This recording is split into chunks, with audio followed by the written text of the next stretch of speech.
Hello, my beautiful What the Psychology family. So I have made you wait long enough. So I'm sure you know by the title what we're going to start talking about today.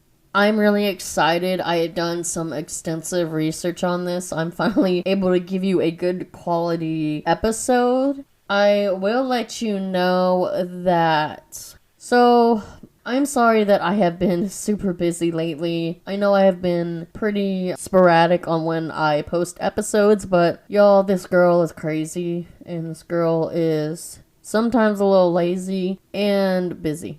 Okay, so I do want to give you some updates about the podcast in general. So, I feel like I have finally made it because they say that once you get your first 1-star review, that's when you really made it.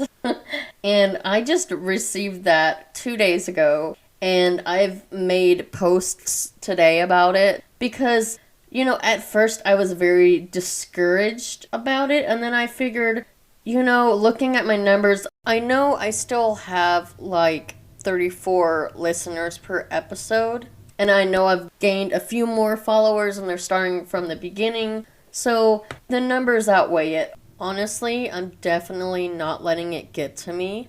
It's whatever. Haters are gonna hate. And that's all I gotta say about that. I do want to shout out a special member because I found out that I now have a monthly supporter, which means they're donating money to help me keep this thing running. And even $1 helps. Like, I was never really expecting to monetize this, but, if people want to donate, it does help, because I do spend a lot of time on this, and hopefully I'll be able to upgrade software one day or something. So I just want to shout out, I really hope that I pronounce your name correctly. I'm sorry if I don't. But I wanted to shout out Amelia Del Greco for being a monthly supporter. I greatly appreciate it. Especially after getting that 1-star review, it really just shows me that, I do have people that like what I'm doing. And honestly, that's all that matters. I feel like I'm going to continue going through life, and there will be people that like me and people that don't. So I greatly appreciate you. And I appreciate everybody else that does listen. And Amelia, I wanted to let you know that if you ever want to private message me, and I can send you a sticker or a bunch of stickers for being a monetary supporter of mine. So I do have monthly support if anyone wants to contribute on Anchor, but I also have it on Patreon. Patreon is set up a little different, like you get a little treat or something, you get merch if you subscribe on there, but I'm making it to where if you do it on Anchor, well, I'll send you like a sticker or something anyways, that way it's kind of fair. So I just want to give you guys a heads up about that. Also, if you want to go on Apple, or especially Apple, because it's where I see a lot of my reviews, and give me a good review just to outweigh that one bad one, that would be greatly appreciated. But I want to thank you guys for listening, and hey, things happen, and that's just a part of life, right? We're gonna have some people that like us and some people that don't. On another note, before I get into how my week was, I do want to let you guys know, since it is Thanksgiving week, I will be going out of town, so this will be the only episode this week. I'm sorry, it kind of accounts for both last week and this week, but just want to give you a heads up. And then, I don't know, maybe, especially once the fall semester ends, then I can really focus on getting this content out to you on time,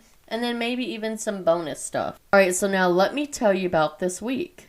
I went to see Corey Asbury in concert. He's a Christian artist. I went with a friend. That was amazing. Had such a great time. And then Saturday, my husband and I went and saw the musical Hamilton, which is like my favorite. I am obsessed. I can't even talk about it. I've even talked about to some of my friends that I will have a Hamilton quote on my graduation cap. So we shall see which one I choose. Let's see. Other than that, this week has been crazy busy. Our friends from Guatemala did leave last week, which was really cool. On the day they left, We actually had some snow here, some snowflakes, and none of them have ever seen snow, so it was such a cool experience for them. Augie got a haircut, the chief editor, so he is looking spiffy and handsome. I will post a picture.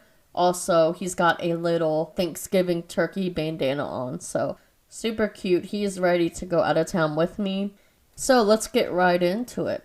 I am your host, Kay Gonzalez, and you are listening to What the Psychology.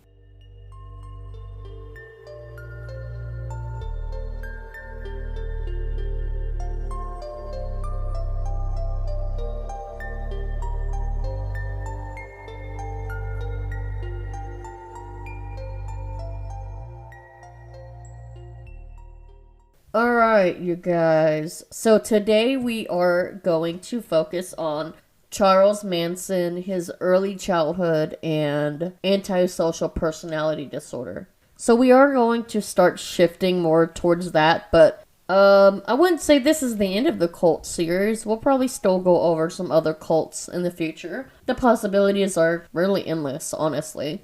So we first need to talk about personality.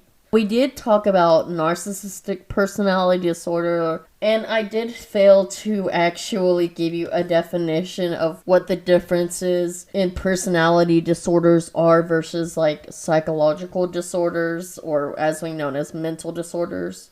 Well, this is a type of mental disorder, but it's much more permanent than something like depression or anxiety. Like depression, anxiety, they can be permanent, but you can work through them and kind of improve them. Whereas personality, it's like an individual's character and their pattern of thinking, feeling, and acting. There's so much more to it. And it's really hard to describe the difference, so I'll do my best here. Let me dive in and explain this a bit, because it might help.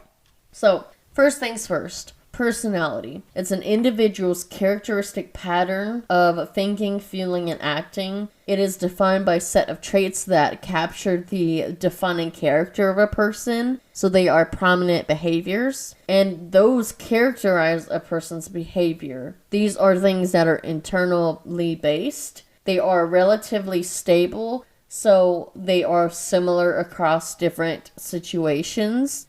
And there are a lot of different theories about personality, which that is something we can get to another time. Personality disorders, they involve long-term patterns of thoughts and behaviors that are unhealthy and inflexible. When it comes to personality disorders, typically the person doesn't know that they have a personality disorder. Like when it comes to narcissism, they think they're too good to have a disorder.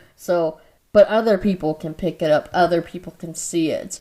They lack traits that are normal. So, like personality traits, I should say, that are normal. Which it really depends on the personality disorder. When it comes to narcissism, they lack empathy. They are very self-absorbed. They think others are envious of them. They think they deserve special treatment. So those are all character traits, and it's really hard to change those. Not saying that it's impossible, but it is really hard.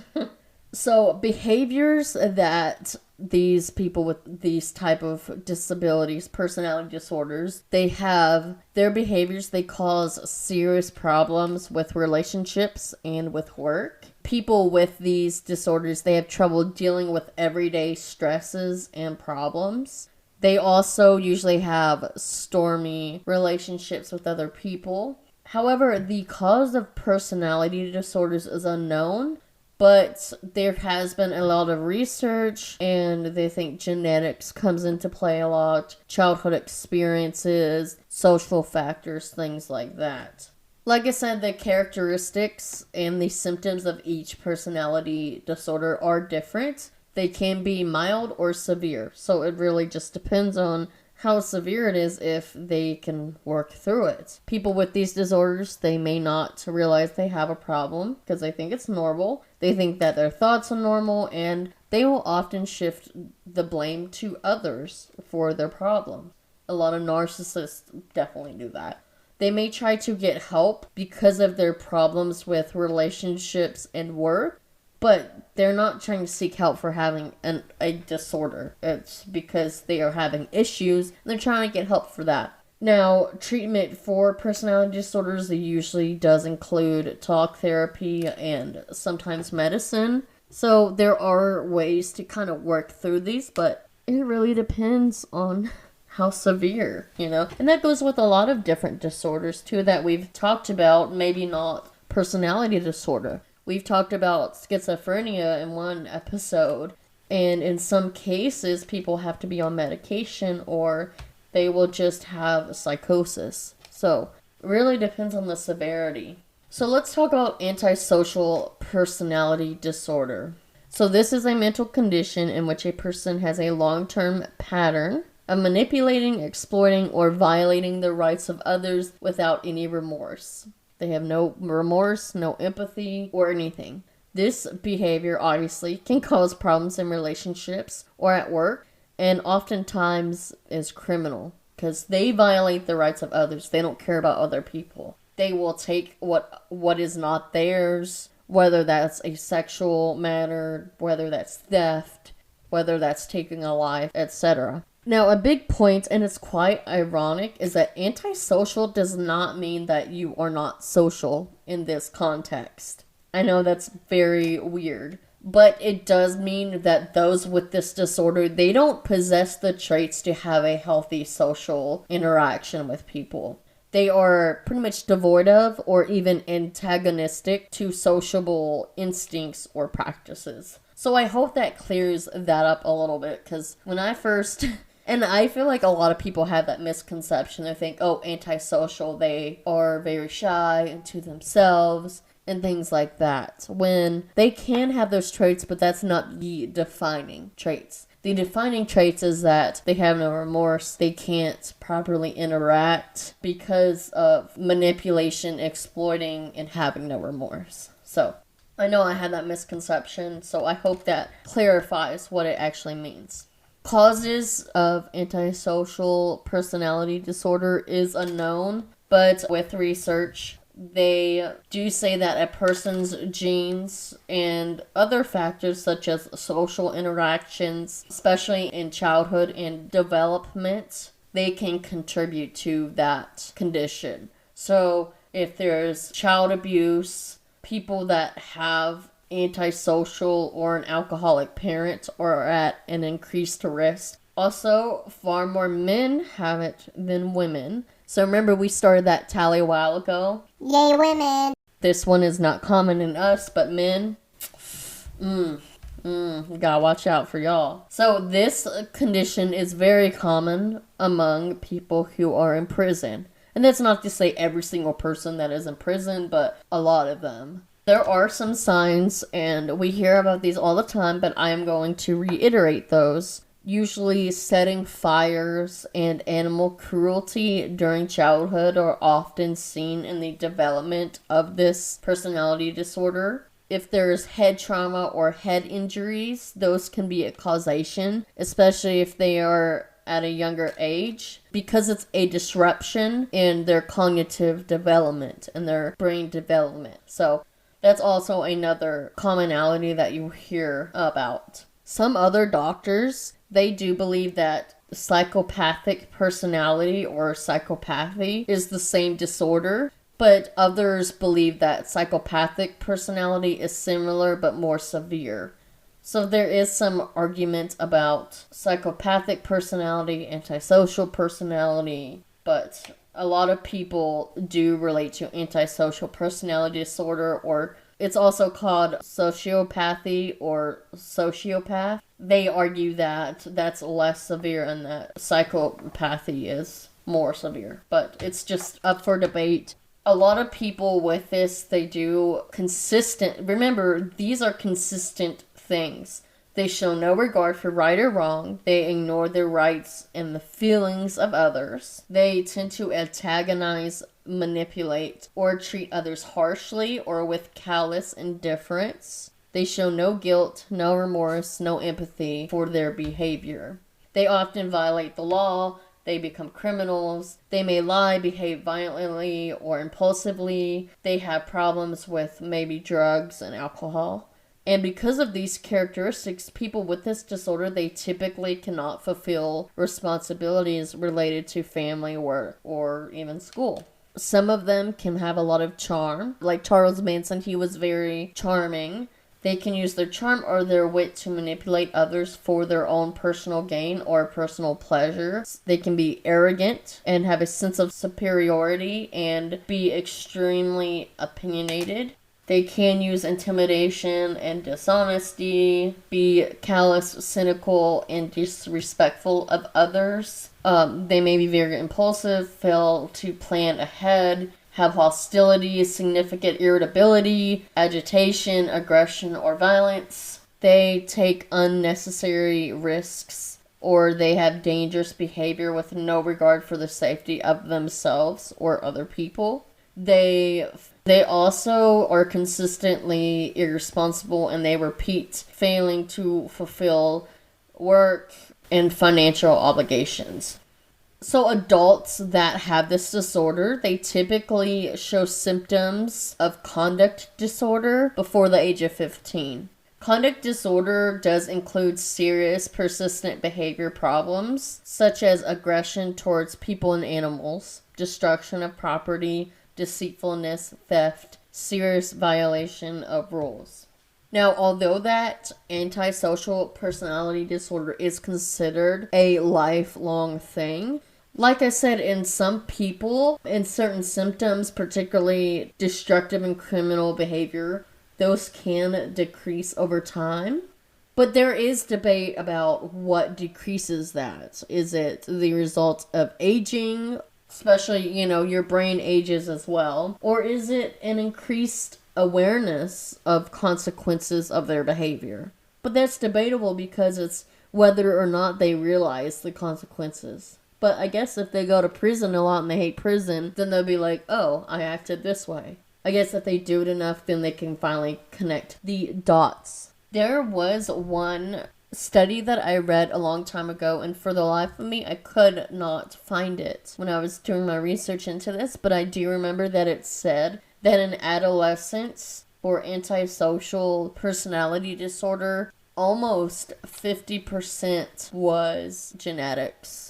And I wish I could find that and cite it, but I remember reading that I had to do a project on it. And that's insane. Other things that can put people at risk is having abuse and neglect during childhood, and also having like an unstable, violent, or chaotic family life during childhood. These people, they could have homicidal or suicidal behaviors. They could have other mental health disorders. They could have low social and economic status and homelessness because of their failure to maintain their obligations. They could have a premature death, usually as a result of violence. Those are consequences of those with this disorder. Also, obviously, like being in jail, being in prison, those type of things. Prevention, there is no sure way to prevent it, especially for developing. But they do have a lot of the warning signs that we talked about. So it might be best to identify those that are most at risk, such as children who show signs of conduct disorder, and then offer intervention. That's probably the best way to prevent this from fully developing. Charles Manson, we will get into when he was diagnosed with this. But I'm going to talk about his early childhood because I am not going to be sympathetic towards Charles Manson, the older Charles Manson. But baby Manson or young Manson, with his childhood, it's we just have to take it into account because it can contribute to his development of this. So I hope you guys understand where I'm coming at from that angle. It's only because those are causations of this disorder. Why I think it is important to go over these. So, Manson, he was born on November 12th, 1934 in Cincinnati, Ohio, to his mother, Kathleen Maddox. She was a 16-year-old girl who was both an alcoholic and a prostitute.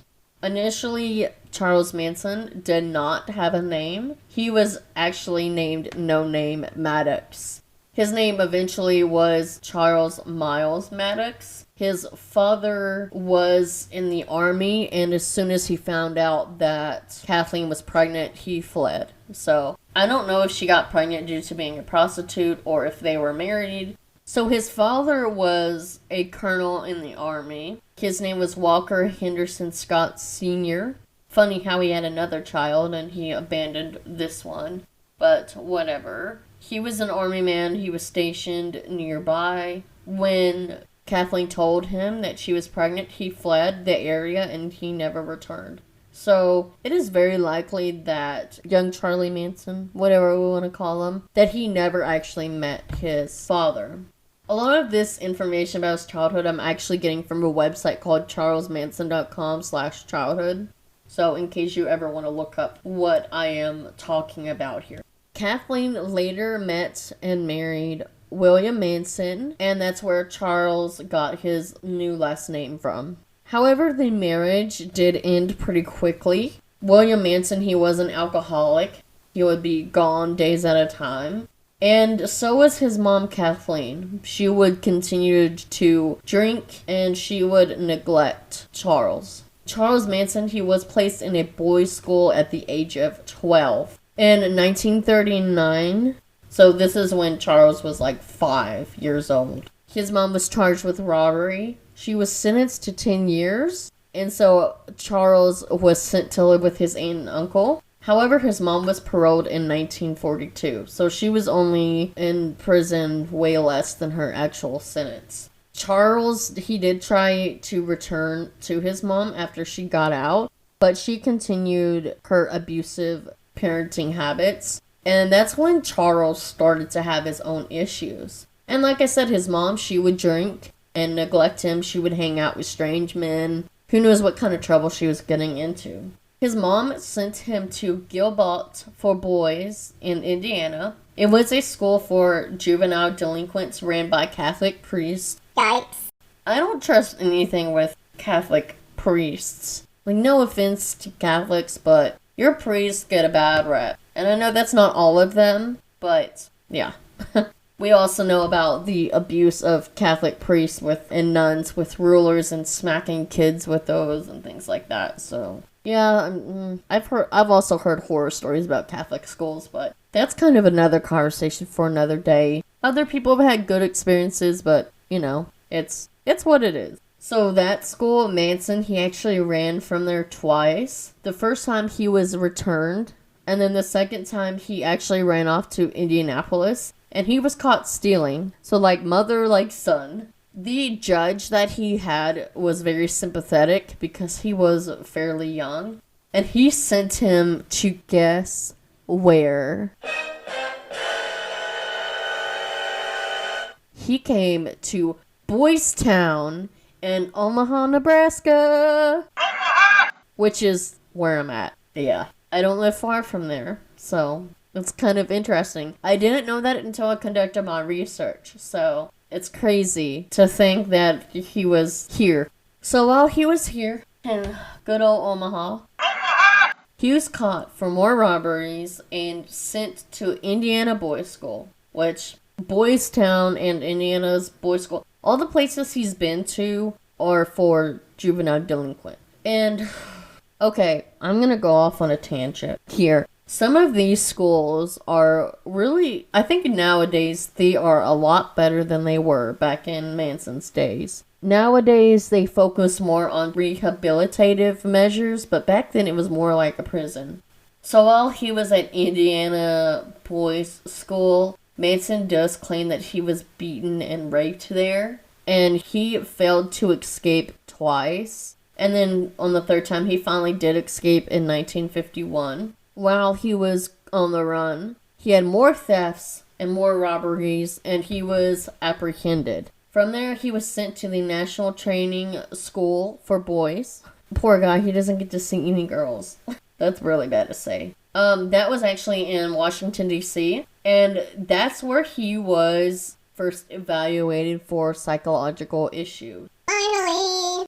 he was deemed to be aggressively antisocial. And remember what antisocial means. It's not like what it sounds, right? So upon recommendations from the physicians there, he was transferred to the Natural Bridge Honor Camp. Before his scheduled parole hearing set for 1952, he was caught raping another boy at knife point. Holy cow, y'all. And he's a young boy. He's not even 20 yet at this point. Like, guys, that's 18 years old. That's pretty much an adult, but barely an adult. Phew. That's disheartening. He was already acting out on his antisocial tendencies. So from there, he was actually transferred to the Federal Reformatory in Petersburg, Virginia. There, he was caught committing several homosexual crimes against other boys. So, what does that mean? It says homosexual crimes. It doesn't say rape, but I'm assuming that's rape, sexual assault. But you have to remember back in this time, I don't think that being homosexual was legal. So it could have just been that. But it does say homosexual crimes against other boys. So to me, I'm assuming that he was raping or sexually assaulting other boys. From there, he was transferred to a maximum security facility in Ohio. He was released in 1954 at 20 years old. So he didn't even spend, he only spent like a couple of years in the maximum security, which is insane. He was technically an adult raping other boys or other adult men, whatever. Lordy. So he was released to his aunt and uncle, and by that time, his childhood had officially ended. Now, in 1955, he did marry a local waitress named Rosalie Jean Willis. They were married. I don't think they were married for too long. He was actually able to hold down employment and have a quiet life. He then convinced his pregnant wife, Willis, to move to Los Angeles. However, he stole a vehicle to drive them out west. He got caught and he was sentenced to 3 years at Terminal Island in San Pedro, California.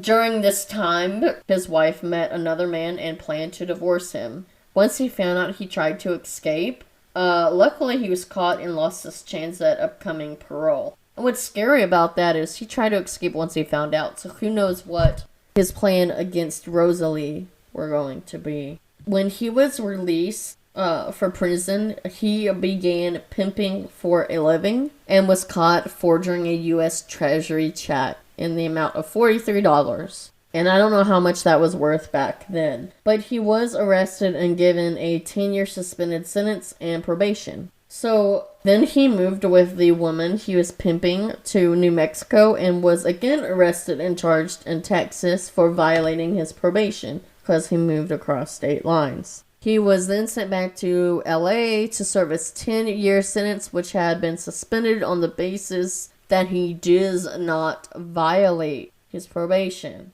In July of 1961, he was transferred from the Los Angeles County Jail to the United States Penitentiary at McNeil Island in Washington. On March 21st, 1967, he was released from prison and moved to San Francisco.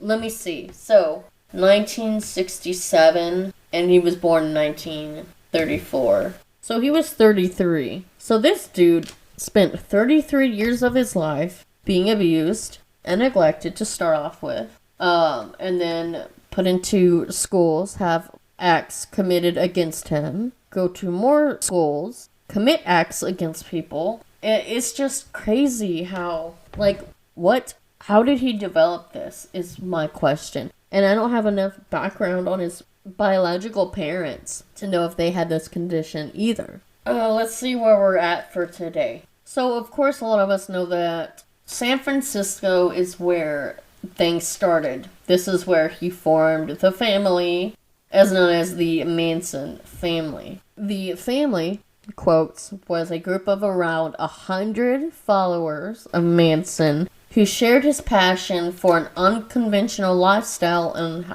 habitual use of hallucinogenic drugs such as LSD and magic mushrooms. And there's an official name for magic mushrooms called psychedelics, I believe. I'd have to look up. They did move from San Francisco to a deserted ranch in the San Fernando Valley. My question is, why does everything start in San Francisco? I mean, the Manson family started there. Jonestown started there. Like, what the heck is going on? Manson's followers, they included a small, hardcore unit of impressionable young girls. Like I said, Charles Manson was very charming. He also wanted to be a musician. He did have a talent and a knack for music. He seemed really nice. He seemed very charming. And he, actually, a young Manson, he was not that bad looking. But he had, like, a lot of people that start cults, such as Jim Jones. He had his believers. They started to believe that without question that Manson was Jesus. And, because that's what Manson claimed. He claimed that he was Jesus. And he had prophecies of a race war. I'm going to tell y'all, there's no prophecy in the Bible that another human will take form of Jesus and that there will be a race war. That's not a thing. So, it's just not. I do have this really cool picture that I will post. It has fun facts about Manson. I want to read those off real quick because I don't want to get too deep into the acts today because that will just take too long. I love you guys, but it would take way too long. Alright, I'm going to read this and post it. Charles Manson, cult leader. He was a cult leader whose followers carried out brutal murders in 1969, including the slaying of a pregnant actress, Sharon Tate. If you didn't know that, now you know. He did misinterpret the Beatles' Helter Skelter as a call to incite violence. After 4 decades in prison, he died in 2017. So, a few years ago. So, some quick facts here. He had 100 followers. He believed in Armageddon. I'm going to talk about that in a little bit. He claimed to be Jesus, wanted to be a musician, and he never actually killed anyone himself. He never actually took a weapon and committed the act. One quote from him is, "Look down at me and you see a fool. Look up at me and you see a god. Look straight at me and you see yourself." And that's from Biography. We're going to talk a little bit more into this. And Armageddon is a Christian type revelation principle. So I will talk more about that. So Manson does claim that he was influenced not only by drugs, but by artworks and the music of the Beatles' song Helter Skelter. Now, Helter Skelter was from their 1968 White Album. And later, the Helter Skelter, the true story of the Manson murderers, was later the title of a best-selling book about him and his crimes written by Vincent Bugliosi. Paul McCartney, who is a Beatle himself, has said that the playground slide in the Helter Skelter was a metaphor for the rise and fall of the Roman Empire. Has nothing to do with race. But, you know, Manson misinterpreted the lyrics, and he thought that it meant that there would be a start of a race war. He turned to the album and the lyrics to justify his scheme and guide his followers to murder. He was using something that he could blame, okay? He was going to blame it on this song, on the Beatles. You have to remember, part of their personality is they think that they do no wrong. They don't have empathy. They don't have remorse. And could that take a step of misinterpretation and trying to put the blame on something else? Possibly, because they are manipulative. He had a strong belief and interest in the notion of Armageddon from the Book of Revelations. We will get into that here in a bit. I want to read through the rest of this, and then we'll discuss it, because that might take more time. He also explored the teaching of Scientology and more obscure cult churches, such as the Church of the Final Judgment, which, by the way, are not actual churches. They, like, Scientology is a cult, Church of Final Judgment is a cult, So they take religion and it's just like Jim Jones. They take religion and they turn it into their own warped thing. Yeah, pretty disgusting, right? So his reflected personality traits and obsessions that were associated with these type of groups, those started to emerge in the 1960s. And he was pathologically deluded into believing that he was the harbinger of doom regarding the planet's future. So he reflected in thinking that him as himself was God. A very interesting connection that Manson did have was to the Beach Boys. This was before he manipulated anyone into murdering anybody. He was actually friends with Dennis Wilson of the Beach Boys, and he allowed Manson and several members of the family to stay at his home after picking up 2 female members of the family who had been hitchhiking. It was through this association that Manson did get the opportunity to audition for Terry Melcher, who was son of Doris Day, and he was a friend and producer of the popular 1960s band The Beach Boys. They were actually living at Polanski's house at the time. Melcher wasn't really interested in signing a contract with Charles Manson, though. He did record some music at Dennis's brother's house, Brian Wilson. The Beach Boys did release a song written by Charles that was called Cease to Exist, but they renamed it Never Learn Not to Love, and it was on their 1969 album 2020 as a single B-side. Now, the murders and the victims, we will talk about that next episode. According to the Book of Revelation, which is in the New Testament of the Christian Bible, Armageddon is the prophesied location of a gathering of armies for a battle during the end times, which is variously interpreted as either a literal or a symbolic location. Now, the term is also used in a generic sense to refer to any end-of-the-world scenario. Even other religions have taken this and have turned it against their own thing. Even in Islamic theology, they have mentioned it in the Hadith as the greatest Armageddon, or Al-Malhama Al-Kubra, the Great Battle.